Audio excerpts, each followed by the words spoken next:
अब आया असली स्वाद। अब आया स्वाद। जब स्वाद के पड़े हो लाले तो MDH का चंकी चाट मसाला डालें। MDH का चंकी चाट मसाला। MDH। प्रणाम दर्शकों, मैं हूं ऐश्वर्या कपूर और आप देख रहे हैं मेरे साथ पूछता है भारत। दर्शकों, नरेंद्र मोदी भारत के प्रधानमंत्री 2014 में जब पहली बार प्रधानमंत्री बने तो लोगों ने कहा बहुत बड़ी बड़ी बातें करके आए हैं, बहुत बड़े बड़े वादे किए हैं, ऐसे ऐसे रास्तों की बात की है जिसपे ना कोई राजनेता ना कोई राजनीतिक दल चला है। क्या ये चल पाएंगे? दर्शकों, नरेंद्र मोदी न केवल भारत के वर्तमान के प्रधानमंत्री हैं बल्कि एक ऐसे राजनीतिक प्रतिभा भी है जिन्होंने न केवल भारतीय राजनीति में एक नए युग की शुरुआत, because that is what the BJP says. BJP कहती है ये मोदी का युग है, ये नई राजनीति का युग है और उसकी शुरुआत किसी और ने नहीं बल्कि नरेंद्र मोदी ने की है। विश्व स्तर पर भारत की एक नई पहचान को स्थापित किया। जैसे मैं कहता हूं, you can like him, you can dislike him, but you can not ignore him. कई लोग कहते हैं कि नरेंद्र मोदी ने विश्व में एक नई पहचान स्थापित की है भारतीयों की, एनआरआईज की, भारत की शक्ति की, भारत की अर्थव्यवस्था की, भारतीयों की। भारतीय मूल के लोग जो हजारों लाखों में नहीं करोड़ों की संख्या में दुनिया भर में फैले हुए हैं, उनको एक नई पहचान दी है। पर वहीं विपक्ष आलोचना करता है, कहता है कितनी बार एक वर्ष में नरेंद्र मोदी विदेश में रहते हैं। बात होगी उस सब पे, बात होगी नरेंद्र मोदी के मजबूत नेतृत्व की, जिसकी बात भारतीय जनता पार्टी का हर नेता, विषय कोई भी हो, नरेंद्र मोदी के मजबूत नेतृत्व और क्षमता की बात जरूर करता है। दूरदर्शिता, देश के प्रति उनकी प्रतिबद्धता। बीजेपी कहती है अगर एक कारण राष्ट्रवाद, नेशन फर्स्ट, इस प्रतिबद्धता के चलते भारतीय जनता पार्टी को अभूतपूर्व जीत नरेंद्र मोदी के लीडरशिप में मिली। जब 2014 में जीते तो लोगों ने कहा एक इलेक्शन है, यह बोलना अतिशोक्ति ना हो जाए, लेकिन जब एक के बाद एक तीसरा इलेक्शन, जनरल इलेक्शन, 11 वर्ष से ज्यादा होने जा रहे हैं नरेंद्र मोदी भारत के प्रधानमंत्री, आज उनकी प्रतिबद्धता पर सवाल उठाना सही नहीं है। और इसीलिए मैं आपसे कह रहा हूं, नरेंद्र मोदी की प्रतिबद्धता पर सवाल, नरेंद्र मोदी की कार्यशैली पर सवाल। याद है आपको जब 14 पे पहली बार नरेंद्र मोदी प्रधानमंत्री बने तो बात इस पे होने लगी कि भैया ये पहले वाली बीजेपी नहीं, ये मोदी और शाह की बीजेपी है, ये नरेंद्र मोदी की बीजेपी है। लोगों ने बहुत आलोचनाएं की कि ये आज से पहले, 14 से पहले कई बार, कई बरस मुख्यमंत्री रहे हैं, लेकिन एक प्रदेश को चलाना और देश को चलाना अलग अलग बातें हैं। बीजेपी के अंदर यह बात होती थी, बीजेपी के अंदर, अरे भैया गुजरात अलग था, यह देश है, यह राष्ट्र है। लेकिन नरेंद्र मोदी ने बोला, दिखाया that I will run the country as I run or as I ran my state। उन्होंने कहा ना खाऊंगा ना खाने दूंगा। लोग हंसे, बीजेपी के अंदर भी, बीजेपी के बाहर भी, ठहाके मार मार के हंसे।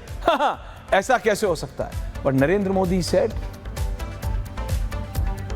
I am serious। करप्शन पे लेके ना मैं खाऊंगा ना मैं खाने दूंगा।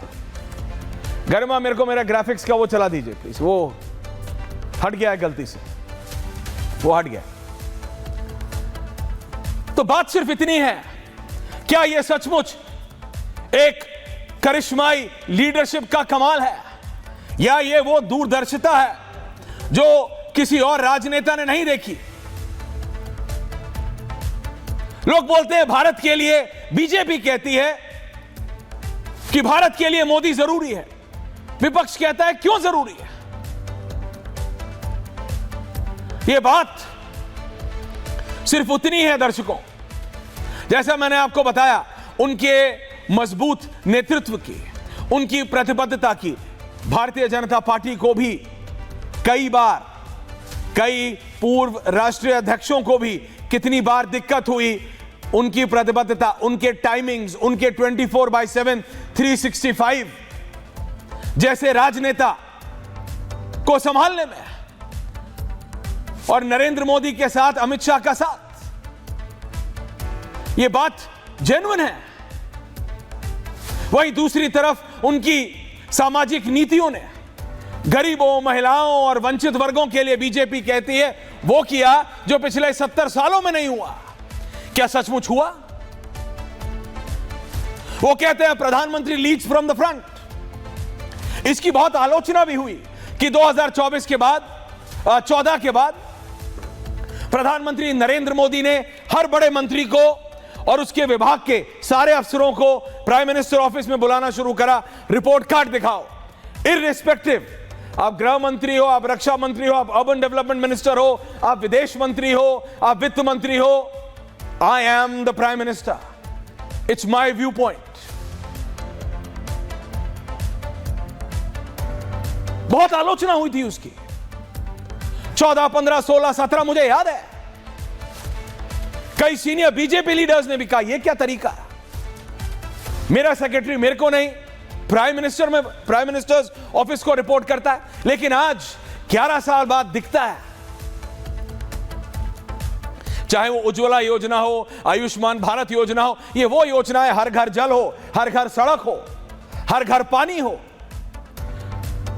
जब देश का प्रधानमंत्री पानी, बिजली के ऊपर खुद ध्यान देता है, तो उसके मंत्री और उसके अफसर वर्क। विपक्ष कहता है ये सब कागजों पे है, ग्राउंड पे नहीं है। विपक्ष कहता है all of this is just on paper. यह बात आपको तय करनी है, यानी देश की जनता को, कि 2015 में जो 1 रैंक 1 पेंशन आई, जो 1 रैंक 1 पेंशन का डिसीजन नरेंद्र मोदी की सरकार ने लिया, वो डायनामिक है या नहीं। 2016 में हमने पाकिस्तान पे पहली बार सर्जिकल स्ट्राइक किया। वो एक क्रांतिकारी डिसीजन था कि नहीं था? उस समय विपक्ष ने क्या बोला, मैं उसको बोल के उसको छोटा नहीं करना चाहता। विपक्ष को उसका जवाब अगले इलेक्शन में मिला, जब उन्होंने हमारे फौजियों के शौर्य पर सवाल उठाया। 2016 की नोटबंदी, I want to elaborate on this, demonetization, Garima, demonetization के ग्राफिक्स, डीमोनेटाइजेशन को लेके उस समय के हमारे वित्त मंत्री स्वर्गीय अरुण जेटली जी, बहुत लोगों ने आलोचना की नरेंद्र मोदी की, अरुण जेटली की। मुझे याद है, मैं दिल्ली के बाहर से वापस आ रहा था, I had just entered Delhi's border, रात 8 बजे, डीमोनेटाइजेशन, लोगों के होश उड़ गए। पर किसके होश उड़े थे? 8 घंटा नौकरी करके घर जाने वाले के, नौकरी पेशा वाले के, या उसके जो नौकरी तो 50,000 की कर रहा है, नौकरी तो आपकी करता है, यानी जनता की करता है, लेकिन उसके घर में करोड़ों हैं। कईयों ने तो नोट रखने के लिए घर रखे हुए थे, नींद उनकी उड़ी। डीमोनेटाइजेशन किसके लिए था? हालांकि डीमोनेटाइजेशन के असर पे, कि क्या डीमोनेटाइजेशन सारे ब्लैक मनी को समाप्त कर पाया, उस पर आज भी डिबेट हो सकती है, और उस पर उतने ही वैलिड पॉइंट ऑपोजिशन के भी हैं। सौराष्ट्र जी, उतने ही वैलिड पॉइंट हैं। लेकिन एज ए डिसीजन किसी ने हिम्मत तो की इन करप्ट लोगों के खिलाफ एक्शन लेने की, जिनके पास तिजोरियां नहीं, जिनके घर नोटों से भरे हुए थे, उनके खिलाफ वो एक्शन था। उसमें राजनेता भी थे, उसमें अफसर भी थे, उसमें कई बड़े बड़े उद्योगपति भी थे। दिक्कत हुई थी लोगों को। मुझे याद है विपक्ष ने पूरी कोशिश की, वो लंबी लंबी कतारें दिखाना, लोगों को दिक्कत हुई, हां हुई, हमें दिक्कत हुई, बैंक से लिमिटेड पैसा निकल रहा है, लेकिन उससे क्या चीज उत्पन्न हुई? उससे उत्पन्न हुआ दिस बारकोड सिस्टम, यूपीआई। पूरी जो अनऑर्गेनाइज्ड इकोनॉमी है उसको उठा के कितने लाख कितने करोड़ नए बैंक अकाउंट खुले।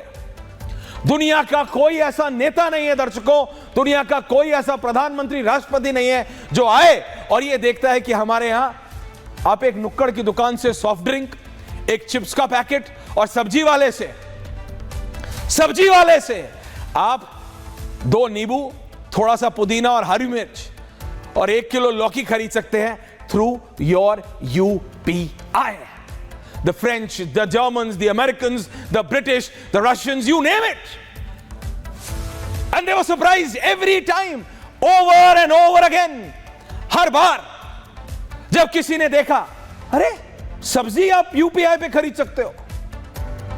क्योंकि आज आप अमेरिका चले जाओ या UK, कनाडा चले जाओ या फ्रांस, उनके बड़े बड़े स्टोर्स में चले जाओ, वो एयर कंडीशन जरूर है लेकिन आज भी वहां यह सिस्टम नहीं है। और भारत के 140 प्लस करोड़ के देश में इसको हंसी में उड़ा दिया गया था। पूर्व वित्त मंत्री पी चिदंबरम ने संसद में खड़े होकर कहा था, you are talking about UPI, people don't know how to use a mobile phone. और आज दुनिया का सबसे ज्यादा स्मार्टफोन कहां इस्तेमाल होता है? हमारे Bharat. It takes a decision. आलोचना कर सकते हैं, आज भी करिए, and I will extend this debate to tomorrow also. I will do it in 2 parts. आलोचना अलग बात है, आइडिया क्रांतिकारी है कि नहीं है, that's the point. GST again, प्रधानमंत्री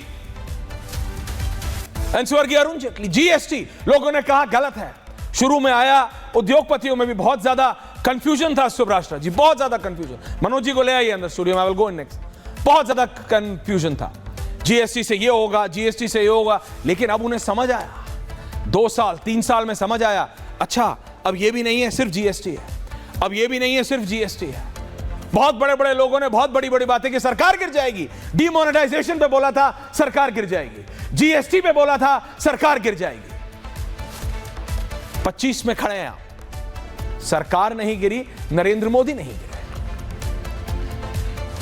फिर 2019 3 तलाक, जी हां, ट्रिपल तलाक ऐसा बनाया गया कि नरेंद्र मोदी की सरकार ने, नरेंद्र मोदी अमित शाह की सरकार ने मुसलमानों के खिलाफ एक इतना बड़ा कोई एक जघन्य अपराध कर दिया है, ऐसा दिखाया गया। किसके द्वारा? विपक्ष के द्वारा, कि ये मुसलमानों के जीवन के साथ मेडल करना चाहते हैं। लेकिन क्या वो मुसलमानों के जीवन के साथ मेडल था या उन करोड़ों मुस्लिम बहनों की जिंदगी को बेहतर करने के लिए था? पूछता हूं मैं और पूछता है भारत। Think about it. कोई 7 समंदर पार से बैठ के सिर्फ इतना बोल दे, तलाक तलाक तलाक, और एक महिला का जीवन, उसके बच्चों का जीवन वो सड़क पे आ जाए। मुझे आज भी याद है, law minister was Ravishankar Prasad ji के घर पे, 3 मूर्ति वाले उनके घर पे 250 से 300 मुस्लिम बहनें अचानक पहुंच गई थी। उनके सिक्योरिटी वाले को दिक्कत हो गई थी कि हुआ क्या, उसको समझ नहीं आया। They just wanted to thank him, विपक्ष समझ नहीं पाया कि ये कितने, जैसे कहते हैं ना, दूरंदेशी है। CAA, धारा 370, I can go on and on and on. धारा 370 अपने आप में एक एपिसोड है मनोज, कि उसका लोगों ने कितना विरोध किया आज तक। CAA को लेके, CDS की नियुक्ति 2020 में, उसको लेके कि हो आप हमारी फोर्सेस के साथ अब आप कुछ मिंगलिंग कर रहे हैं, आप कुछ खिलवाड़ करना चाह रहे हैं। मैं बता रहा हूं ना, अग्निपथ योजना को लेके मैंने जैसे कहा, डिमोनेटाइजेशन को लेके आप आलोचना आज कर सकते हैं, डिबेट आज भी कर सकते हैं। ऐसे ही अग्निपथ योजना को लेके आप डिबेट कर सकते हैं, लेकिन 2023 में जो महिलाओं को आरक्षण लाया उस पर क्या बोलेंगे? 2024 में सुप्रीम कोर्ट के आदेश के बाद इस सरकार ने राम मंदिर का निर्माण किया। 2025 में operation Sindoor, this is circumstantial operation Sindoor. But मैं आपको बात बता रहा हूं, let's open the debate. Manoj Singh ji, Harshvardhan Tripathi ji, Subhash ji, Faraz Kidwai, Somnath Bharti, Satish K Singh. Subhash ji, मैं ये समझना चाह रहा हूं, नमस्कार सुभाष जी, 11 साल 11 बड़े डिसीजंस। मैं अभी बीजेपी के गौरव भाटिया ज्वाइन कर रहे हैं, वो 11 नहीं 22 गिना देंगे, that is not my point. Garima, can I have Faraz Kidwai also on the other side? Everyone on air. Subhrashtra, your opening comments on this. मैं बोल चुका हूं, आपके शुरुआती comments. सुब्राष्ट्र जी. जी देखिए, इसमें कोई दो राय नहीं है ऐश्वर्या जी कि नरेंद्र मोदी जी की सरकार ने एक अलग तरीके की राजनीति के साथ न केवल इस देश में एक नए तरीके की राजनीति की शुरुआत की है, बल्कि जो पॉलिसी फ्रेमवर्क के जो इडियम्स थे, जो व्याकरण थे, उन सबको रीडिफाइन किया है. इसमें कोई दो राय नहीं है. समस्या ये है कि जिस तरीके से ओल्ड एलिट्स पहले लड़ते झगड़ते थे, उस तरीके से अब एक नया एलिट समाज है वो लड़ झगड़ रहा है. ये एलिट समाज क्या है? मेरी थ्योरी ये है कि ये एलिट समाज एक डोमिनेंट ओबीसी समाज है जिसने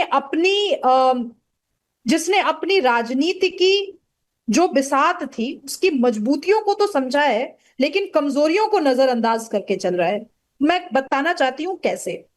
देखिए, नरेंद्र मोदी जी पर जो लगातार पर्सनल अटैक होते हैं, जो उनको टारगेट किया जाता है, उनकी माता जी को टारगेट किया जाता है, वो इसलिए नहीं किया जाता कि नरेंद्र मोदी जी से पर्सनल खुन्नस है. वो इसलिए किया जाता क्योंकि नरेंद्र मोदी जी ने एक विशेष किस्म की राजनीति को, जो कि जाति में पूरी की पूरी तरीके से डूबी हुई थी, उसकी चाशनी में डूबी हुई थी, उसके व्याकरण को बदल दिया है. उन्होंने पहले तो उसको अप्रोप्रिएट किया. नरेंद्र मोदी जी ने जब चाय वाली बात कही कि मैं चाय बेचता था, तो उन्होंने उस कम्युनिटी की पूरी समस्याओं को आत्मसात किया, लेकिन साथ साथ उससे ऊपर भी उठ गए, क्योंकि उन्होंने एक एस्पिरेशन की बात की. उन्होंने इसकी बात की कि एक गरीब समाज से आया हुआ बेटा, जो कि किसी भी वर्ग का हो सकता था, किसी भी कम्युनिटी का हो सकता था, किसी भी जाति का हो सकता था, उसने उसको ट्रांसेंड किया. अब ये ओबीसी पॉलिटिक्स वाले घबराए हुए हैं, इनके पैरों तले जमीन खिसक रही है, क्योंकि जो पुराने योद्धा थे, जैसे मुलायम सिंह यादव, जैसे लालू प्रसाद यादव, इन योद्धाओं ने तो जो करना था कर दिया. अब इनके जो नौनिहाल हैं, उनके पास ओबीसी पॉलिटिक्स के साथ प्लस जोड़ने के लिए कुछ नहीं है. ये जो बौखलाहट है वो पर्सनली नरेंद्र मोदी जी को टारगेट करके कहीं ना कहीं सामने आती है. तो इंटरेस्टिंग ये होगा कि रोहिणी कमीशन की रेकमेंडेशन जिसपे बहस हो रही है, जिसपे बहुत चर्चा तीव्र है, उसके आने के बाद अब हमारा जो पॉलिटिकल नैरेटिव का फ्यूचर है वो क्या होने वाला है.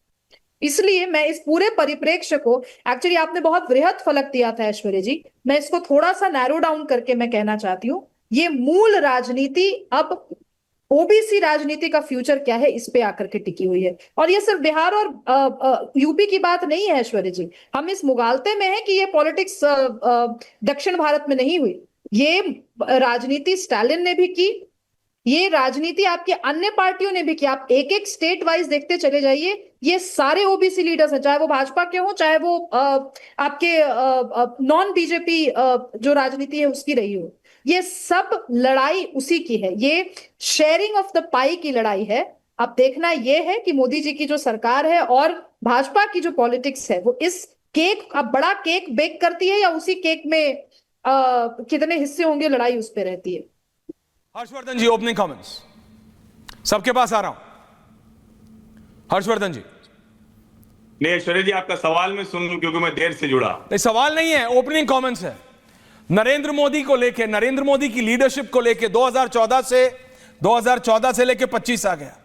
कितनी बार हुआ लोगों ने कहा सरकार गिरेगी, डेमो किया, डिमोनेटाइजेशन किया, और रात को 8 बजे को ऐसे कर दिया कि जितनी बार प्रधानमंत्री उसके बाद रात को 8 बजे देश को संबोधित किया तो विपक्ष वाले थर्रा जाते थे.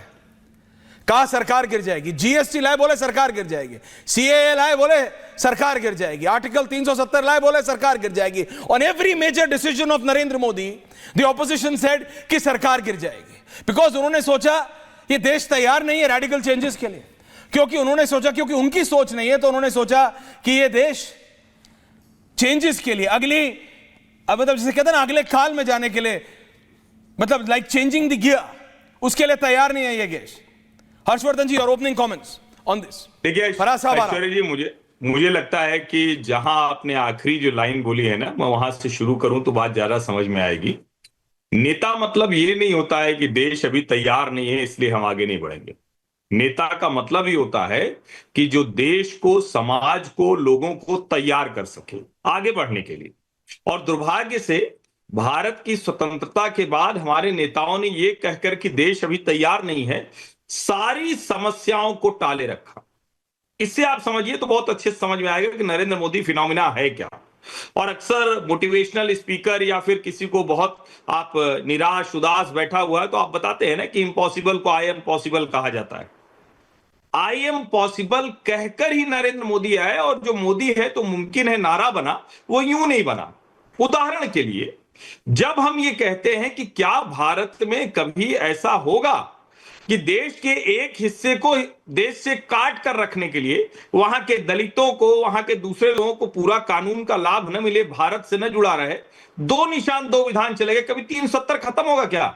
सब कहते थे मजाक बना रखा है, ये कुछ संघी हैं, पता नहीं क्या ये पागल बनाए रहते हैं, कहते हैं कि नहीं नहीं हम 370 हटा देंगे। संघ के कुछ लोग हैं वो कुछ कुछ कहते रहते हैं, और नरेंद्र मोदी अमित शाह ठीक है बहुत कुछ करेंगे, लेकिन कहां से हटा देंगे भाई? वहां तो मुस्लिम बहुल राज्य है, एकदम से देखिए सब मुफ्ती अब्दुल्ला के अलावा कोई राजनीति नहीं कर सकता है। हो गया ना। जब हम कह रहे थे कि राम मंदिर की तारीख तो भारतीय जनता पार्टी बता ही नहीं सकती, हो गया, वो भी हो गया। जब हम कहते हैं कि 3 तलाक हो ही नहीं सकता था, खत्म कैसे करेंगे भाई? ये मुस्लिमों के बीच का मसला है और ये तो एकदम मधुमक्खी के छत्ते में हाथ डालने जैसा है। हो गया, वो भी हो गया। और आज के परिप्रेक्ष्य में मैं बात करूं तो आज हम सेमीकंडक्टर मिशन को आगे बढ़ा रहे हैं। बड़ा रोचक सी डिबेट चल रही है। यानी नरेंद्र मोदी सोशल पैरामीटर से लेके जो एडवांस टेक्नोलॉजिकल पैरामीटर पर है उस पर रेवोल्यूशन कर रहे हैं। उसमें वो कह रहे हैं कि हम भारत की ये ताकत है उसको दिखाएंगे। जब दुनिया कह रही थी कोविड के समय में कि अरे करोगे कैसे भाई, तुम्हारे पास तो है ही नहीं, 1000 तरह के कंपोनेंट लगते हैं एक छोटा सा वेंटिलेटर बनाने के लिए, बनाओगे कहां से? तो नरेंद्र मोदी ने क्या कहा हमारे देश की कार कंपनियां बना देंगी, और एक अहमदाबाद का एक छोटी सी कंपनी वो 5 लाख रुपए में वेंटिलेटर बना देती है। ये मैं आपको सिर्फ एग्जांपल बता रहा हूं जिससे लोगों को समझ में आए कि बदला क्या। और उस कोविड के दौरान जब दुनिया परेशान थी और जो बड़ी बड़ी कंपनियां हैं जो ड्रग कार्टेल चलाती हैं, ड्रग मतलब वो वाला ड्रग मत समझिएगा, लेकिन दवाओं वाला भी ड्रग कार्टेल ही होता है, वो फार्मेसी इंडस्ट्री एब्सोल्युटली वो भी कार्टेल है। उस कार्टेल के जरिए जब कहा गया कि हम तो भारत को नहीं देंगे, बाद में नंबर लगाना, जब आएगा तब देंगे, 142 करोड़ का देश है कहां देंगे, हमने अपनी वैक्सीन तैयार कर ली। और आपको याद होगा उस वक्त भी विपक्षी नेताओं ने जनता के मन में भ्रम फैलाने में कोई कसर नहीं छोड़ी थी, ये बीजेपी की वैक्सीन है। अरे देखिए पीएम क्या करते हैं, और पीएम ने क्या किया, कहा मैं 60 वर्ष से ऊपर का हूं, मेरा नंबर जब आएगा तब मैं लगा लूंगा, मेरे नंबर के अनुसार लगाऊंगा, वीआईपी नहीं होगा। आज तक भारत के इतिहास में कोई एक कालखंड किसी को याद हो, गांधी परिवार में तो गांधी परिवार से सब शुरू होता था, बाकी जिसकी सत्ता है, लालू जी का परिवार, अखिलेश जी का परिवार, तब मुलायम सिंह जी का हुआ करता था, या शरद पवार कह लीजिए, या स्टालिन के करुणानिधि का परिवार कह लीजिए, यानी जो पावर में है वो प्रिविलेज होता था, सबसे आगे खड़ा होता था। नरेंद्र मोदी के कालखंड में गायब हो गया। और अभी मैं सुन रहा था कुछ शुभ्रस्ता जो कह रही है, वो आखिर में सुन पाया कि ओबीसी पॉलिटिक्स की बात। नरेंद्र मोदी ओबीसी पॉलिटिक्स की वजह से यहां नहीं है, इसको बार बार हमें दोहराना चाहिए। हो सकता है कि आज भारतीय जनता पार्टी को जाति जाति चिल्ला रही विपक्षी पार्टियां, तो ओबीसी की राजनीति करके यहां कोई पहुंच ही नहीं सकता। किसी एक जाति की राजनीति करके, किसी एक वर्ग की राजनीति करके इस देश में कोई इतना बड़ा नेता नहीं हो सकता, संभव ही नहीं है। महात्मा गांधी अगर इतने महान व्यक्तित्व बन गए तो क्या वो जिस कम्युनिटी से आते थे वो कम्युनिटी उनको इतना बड़ा बना सकती थी? सरदार वल्लभ भाई पटेल क्या उनको इतना बड़ा वो कम्युनिटी बना सकती थी? और चलिए छोड़िए ना, जवाहरलाल नेहरू, क्या उनकी कम्युनिटी इतनी बड़ी है क्या कौल ब्राह्मणों की? क्या वो संभव है क्या कि बना सकते थे? कश्मीर से आए, फिर हमारे शहर इलाहाबाद जो प्रयागराज कहा जा रहा है, पहले इलाहाबाद बीच में कहा जा रहा था, क्या वो बना सकते थे क्या? नरेंद्र मोदी भारत के स्वाभाविक नेतृत्व की एक पहचान है, उसका एक प्रतीक है। और नरेंद्र मोदी जब ये करके दिखाते हैं तो दुनिया के बड़े देशों की जियोपॉलिटिकल वर्ल्ड ऑर्डर बदल जाती है। यानी सोशल स्पेक्ट्रम से लेकर एडवांस टेक्नोलॉजी कर रहे हैं। ये कोई सामान्य कालखंड नहीं है भारत के इतिहास में। भारत के इतिहास में, और जिन चीजों को लेकर हम कहते थे कि इसकी चर्चा होगी क्या, कभी इस पर कोई बात करेगा क्या, आज उन सारी चीजों पर दुनिया बात कर रही है और हमें भी लगने लगा है कि हाँ भाई अब ये होगा, हम ये करके दिखा सकते हैं। और मुझे लगता है कि अब इसके आगे की बात होनी है, क्योंकि विपक्षी पार्टियों को लगता है कि अरे ये क्या हो जाएगा। जैसे मैं एक उदाहरण के तौर पर कह के बात खत्म करता हूं। नहीं, आराम से बोलिए, टाइम है। देश के किसी भी हिस्से की तरफ आप निकलिए, मैं बार बार उसका जिक्र करता हूं, देश के किसी भी हिस्से, दिल्ली आप रहते हो, मुंबई रहते हो, चेन्नई रहते हो, जिस भी शहर में या किसी छोटे से शहर में रहते हैं, अपने शहर के स्टेशन चले जाइए रेलवे के, जो हो सकता है हॉल्ट रहा हो, यानी जहां ट्रेनें कभी कभी रुक जाती थी, बड़ा स्टेशन नहीं रहा हो, या कोई जो जंक्शन रहा हो, जरा वहां चले जाइए, या नई दिल्ली पर चले जाइए, या अपने शहर के नजदीकी हवाई अड्डे पर चले जाइए। अब सुब्रता जी के बिहार में तो नजदीकी हवाई अड्डा था ही नहीं। हम तो एक बार गए थे, पहली बार पटना, तो आश्चर्य पड़ गए, और अभी तक जाते थे तो आश्चर्य में रहते थे, बस अड्डे जैसा कैसे हो सकता है। अब देखिए पटना में शानदार हवाई अड्डा बन गया, पूर्णिया का हवाई अड्डा हमने कल देश ने देखा।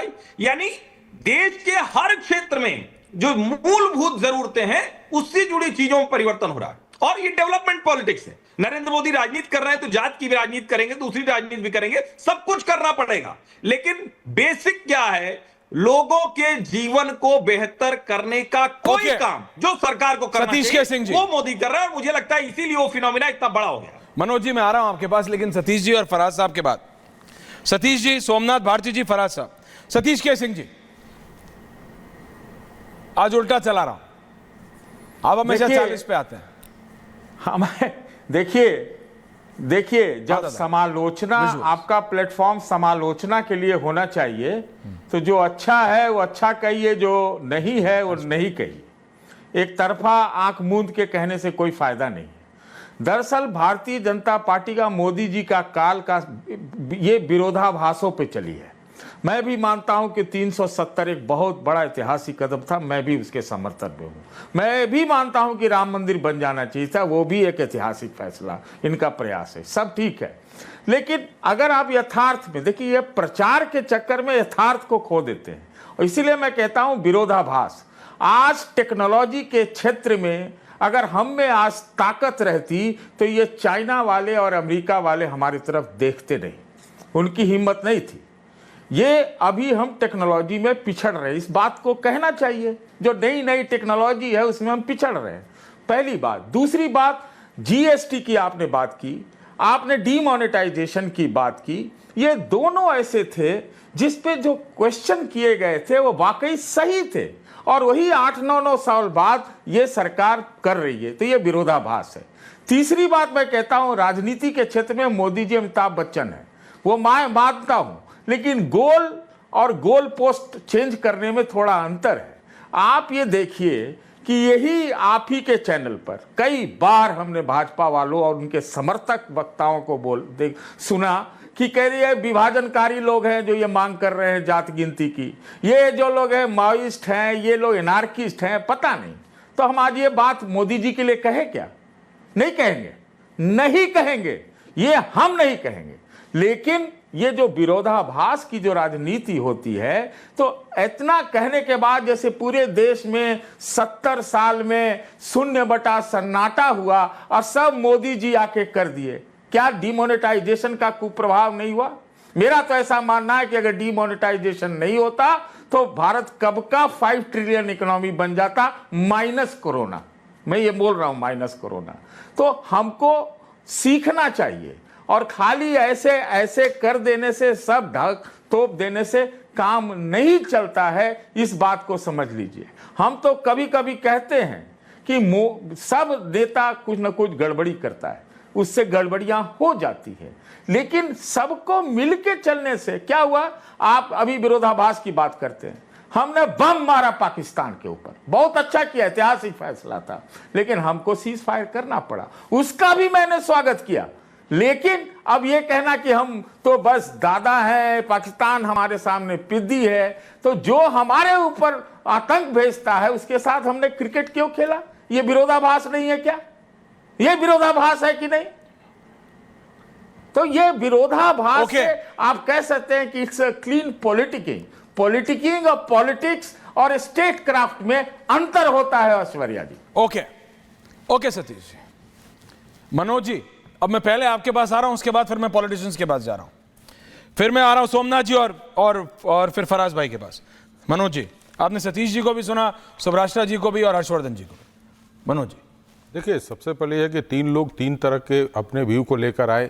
एक के जहां तक डेवलपमेंट की बात करके किए, वहीं उसको आगे बढ़ाते हैं हर्षवर्धन जी किए, लेकिन सतीश जी ने बहुत सारे उसमें आलोचना के रूप में बहुत सारी कमियां खोज कर भी लाए, और लानी भी चाहिए। सब एक तरफ से बोलेंगे तो नहीं होगा। लेकिन मैं जितने दिनों से सर्वे कर रहा हूँ ना, कम से कम जब से प्रधानमंत्री नरेंद्र मोदी 2014 बने, कितने सही हुए और कितने गलत हुए आपके, जब से 14 से लेके बात करें? नहीं, वो मैं नहीं बता रहा हूं, मैं कर रहा हूं वो नहीं बता रहा है। हाँ, जिस तरीके से वो निर्णय लेने की क्षमता उनके अंदर कूट कर भरी है, ये देश के लिए काफी सुर है। इन लोगों ने बताया कि डेवलपमेंट किस तरीके से, मैं तो ये तो बता रहा हूं कि जातीय समीकरण के अगेंस्ट भी उन्होंने किस तरीके से भारत में पॉलिटिक्स किया। फॉर एग्जाम्पल बताइए। जैसे आप देखिए मध्य प्रदेश का, देखिए एक इतने पॉपुलर लीडर को किस तरीके से उन्होंने, शिवराज सिंह चौहान कटाए, और उनके करियर की सबसे बड़ी जीत थी वो, सबसे बड़ी जीत 5वीं बार।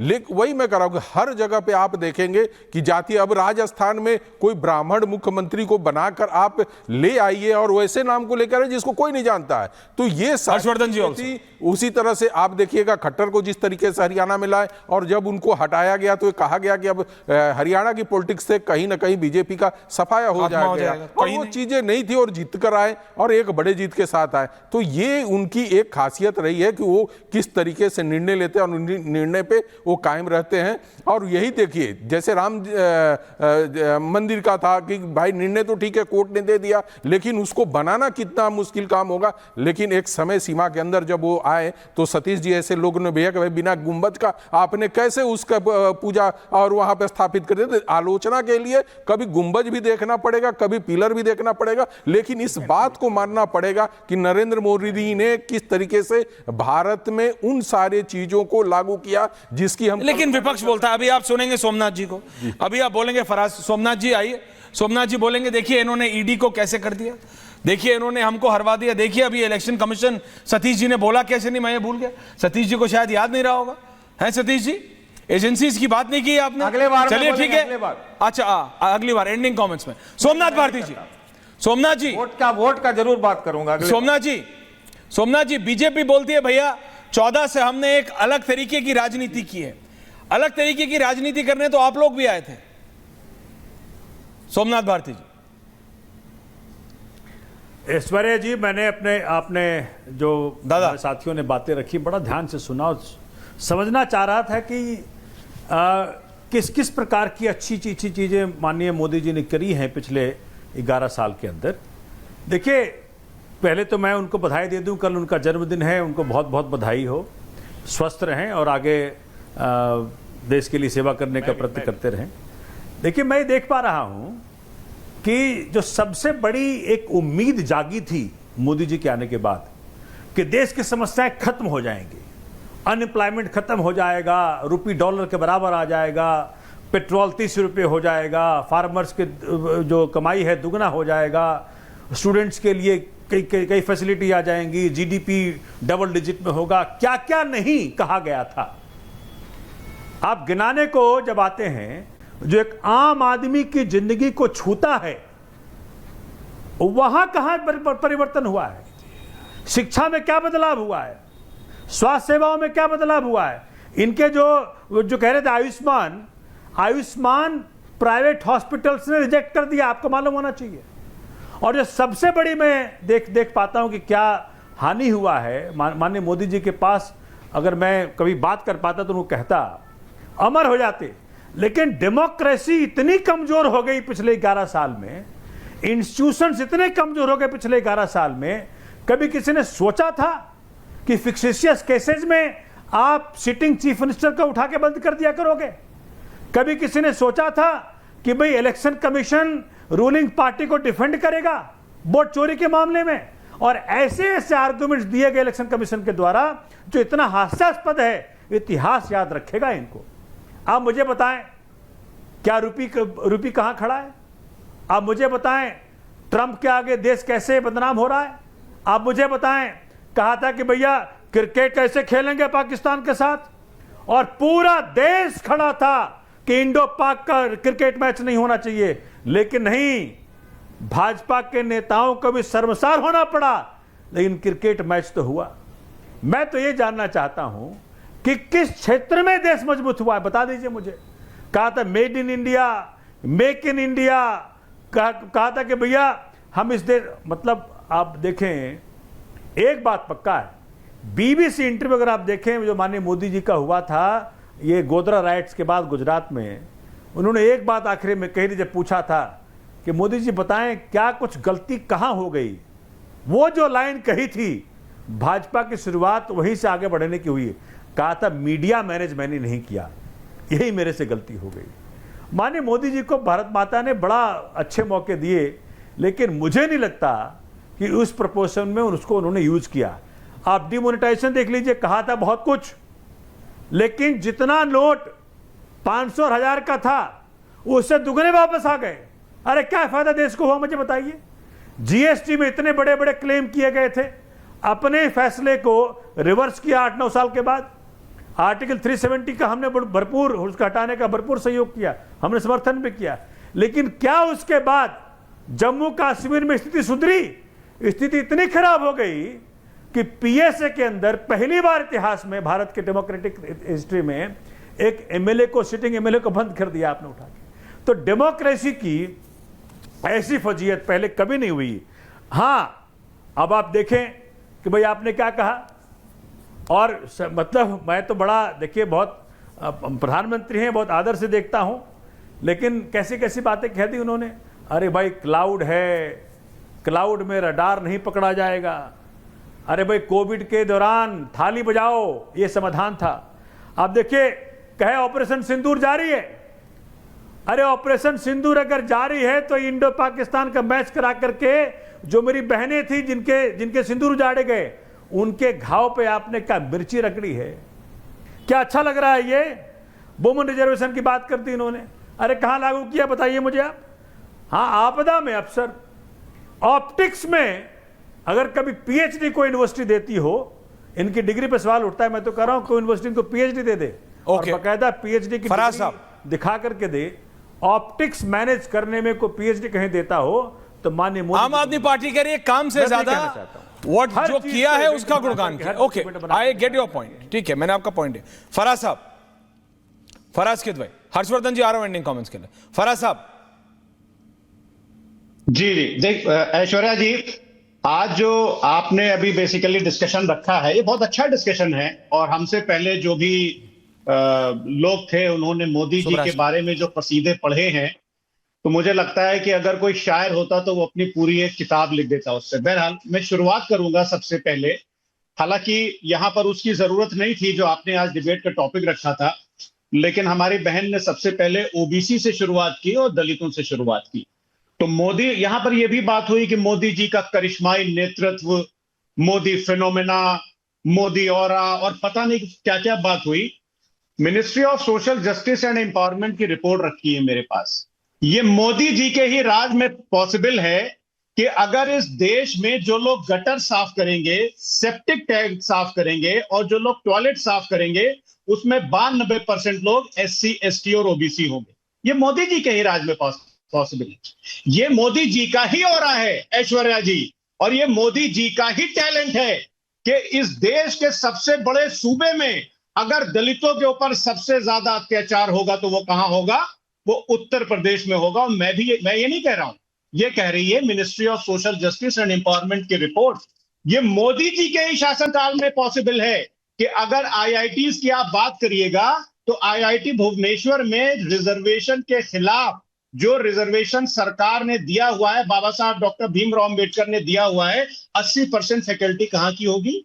वो जनरल क्लास की होगी। एक राज्यसभा में अभी आरजेडी के सांसद महोदय हैं मनोज कुमार झा जी, उन्होंने एक सवाल पूछा था, उसके जवाब में सुकांत मजमूदार ने 30 जून 2025 को जवाब दिया था कि जो हमारी सेंट्रल, मैं ये बात बिल्कुल ना करता, लेकिन मैं इसलिए कर रहा हूं कि SC, ST, OBC की पॉलिटिक्स यहां पर लाई गई। तो मैं ये जानना चाहता हूं कि इस देश की सेंट्रल यूनिवर्सिटीज में ऐश्वर्या जी, अगर OBC की, अगर आप प्रोफेसर की बात करिएगा तो OBC की अगर 423 पोस्ट सैंक्शन हैं तो उसमें मात्र 84 क्यों भरी गई? और ये मैं थोड़ी ना बोल रहा हूं, ये पार्लियामेंट में बोला गया है सुकांत मजमूदार द्वारा। अगर इस देश के दलितों की वैकेंसी 308 थी प्रोफेसर की पोस्ट में, तो उसमें मात्र 36% क्यों फिल की गई, बाकी क्यों अनफुलफिल्ड है, इस बात का जवाब देना पड़ेगा। अब आप आइए, बड़ी बात हुई साहब के मोदी साहब ने 11 साल में जो है हमारी देश की इकोनॉमी को कहां से कहां पहुंचा दिया। आम आदमी पार्टी के स्पोक्स पर्सन ने बड़ी अच्छी बात कही, make in India, PLI scheme, बड़े ताम झाम से मेक इन इंडिया लॉन्च किया गया, बहुत अच्छी बात है, हमने भी ताली बजाई। इस देश के एक नागरिक होने के नाते हमने भी ताली बजाई। लेकिन आदरणीय मोदी जी जो करते हैं ऐश्वर्या जी, वो सिर्फ एक नारे होते हैं, झूठी बातें होती हैं। सुनिए 20 सेकंड, क्या टारगेट लिया गया मेक इन इंडिया में कि what will be the contribution of the manufacturing sector, 25%। 2014 में ये शेयर कितना था, 16.7%, और कहां गया 15.9%। मैं तो जानना चाहता हूं मोदी जी से, पीएलआई स्कीम में जो इतना पैसा खर्च किया गया, 4 स्मार्टफोन कंपनीज, जो मेजर 4 स्मार्टफोन कंपनीज हैं, उनको सबसे ज्यादा प्रॉफिट हुआ, उसमें 3 चाइना की। जाइएगा पता कर लीजिएगा। पिछले 11 साल में इस देश के लोगों को ठगने के अलावा, इस देश के लोगों से झूठ बोलने के अलावा कुछ नहीं किया गया है। ओके सुब्राष्ट्र, आज मेरे पास टाइम कम है सुब्राष्ट्र, इसलिए मैं 2 पार्ट में कर रहा हूं। मैं सीधे फराज किदवई जी की बात से ही शुरू करूंगी। हर्षवर्धन जी, जिस भाषा में और जिस तेवर में फराज किदवई जी ने बात की, उनको पता है कि आगे की राजनीति इसी पे होने वाली है, और इसीलिए मैंने ओबीसी राजनीति से ही शुरुआत की, क्योंकि बाकी जो बातें हैं, जो जनरल कम्युनिकेशन और जो जनरल मोदी जी के किए हुए काम हैं, वो कहीं नेपथ्य में ही रह जाएंगे। ऐश्वर्या जी, इन्होंने कितने भ्रामक तरीके से रिपोर्टिंग की गई, और द हिंदू ने वो रिपोर्ट छापी, कितने भ्रामक तरीके से इन्होंने नेशनल मीडिया में उस बात को कहा। बात यही है ना फराज किदवई जी, कि जो लोग सेप्टिक टैंक साफ कर रहे हैं, उनका जो डेटा आया, वो डेटा क्या कहता है? वो ये कहता है कि एससी कम्युनिटी, एसटी कम्युनिटी और ओबीसी ग्रुप्स 92% जो वर्कर्स हैं, 92% जो वर्कर्स हैं, वो इन कम्युनिटीज में इन्वॉल्व रहे। ठीक है, मैं आपसे प्रति प्रश्न पूछ रही हूं, ये जो 92% वर्कर्स हैं, इसमें से कितने प्रतिशत जो वर्कर्स हैं वो समाजवादी पार्टी के आला नेता गण जो हैं, चाहे वो विधायक हो, चाहे वो परिवार के हो, आप बताइए कितने परसेंट लोग उन परिवारों से या उन कम्युनिटीज से आते हो जहां से वो नहीं आते, आप जानती हैं, इसलिए पूछ, वो नहीं आते, आप जानते हैं। बीच में नहीं, फराज जी, मैं बीच में नहीं बोली आपके, नहीं फराज साहब नहीं, ऐश्वर्या कपूर बोल रहा हूं, लेकिन मेरे पास आज समय कम है सुब्राष्ट्र, इसलिए बोल रहा हूं, सॉरी। हर्षवर्धन जी, एंडिंग कमेंट्स। ऐश्वर्या भाई जहां वो लेकर आए बस वहीं मैं बोल देता हूं, क्योंकि फराज जी को बहुत तथ्यों के तौर पर वो बहुत तोड़ मरोड़ करके झूठ बोलते हैं। गांवों में 39% लोगों के पास टॉयलेट था, 39%, और आज 100% है। इनका चीखना चिल्लाना बंद करें, आदत खराब है। 39 सस्टेन, अभी रुक जाइए। अरे आपने ऑब्जेक्ट कर दिया, मैंने सस्टेन कर दिया। अरे आज टाइम कम है गुरुजी, स्वच्छ भारत मिशन की वजह से देश में लोगों का मेडिसिन पर बिल खत्म हो गया। हाँ, सोमनाथ जी, जब टॉयलेट रहेगी तो जाहिर है जिनके लिए ये कह रहे हैं कि उनको शौच उठाना पड़ता था या उनको वो काम करना पड़ता था, नरेंद्र मोदी के शासनकाल में ऐसा नहीं कि सब एकदम से खत्म हो गया, अभी टाइम लगेगा। राज्यों में सरकारें दूसरे दलों की भी हैं, लेकिन मशीनों का उपयोग, बेहतर तरीके से सफाई, ये सब इसी शासनकाल में हुआ।